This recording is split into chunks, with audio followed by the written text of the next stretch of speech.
यह जरूर है कि अजीत पवार के जाने के बाद एनसीपी के अस्तित्व और भविष्य पर गंभीर सवाल खड़ा हो गया है, क्योंकि महाराष्ट्र में ऐसा शून्य पैदा हो गया है कि उसका भरना आसान नहीं लगता।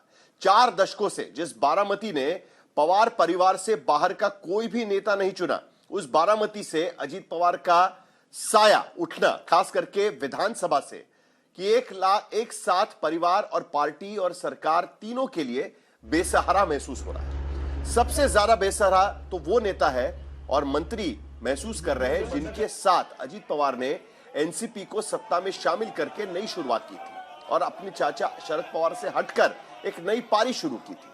महाराष्ट्र की सरकार में शामिल एनसीपी के नेता अजीत पवार के नहीं रहने पर सबसे बड़ा असमंजस सरकार खड़ा हो गया कि आखिर महाराष्ट्र की सरकार में आगे क्या होगा।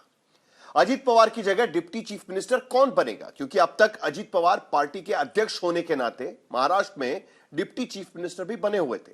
आज की स्थिति में अजीत पवार के बाद पार्टी में कद प्रफुल्ल पटेल का माना जाता है, जो पार्टी में वर्किंग प्रेसिडेंट या कार्यकारी अध्यक्ष के तौर पर काम करते हैं।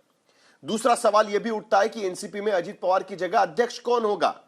जैसा मैंने कहा, क्योंकि अब तक पवार के अलावा किसी और को अध्यक्ष पार्टी ने नहीं देखा है।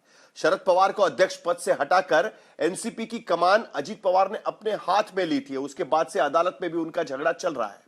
तीसरा सवाल यह भी होगा कि क्या एनसीपी के दोनों धड़े फिर से एक हो जाएंगे, क्योंकि इसको लेकर लगातार चर्चा हो रही थी। 12 जनवरी 2026 को, आज से महज 14 दिन पहले, मैंने अजीत पवार के साथ में महाराष्ट्र में होने वाले महानगर पालिका चुनाव के मद्देनजर इंटरव्यू किया था और उसी में यही सवाल अजीत पवार से पूछा था कि क्या दोनों धड़े साथ में आएंगे।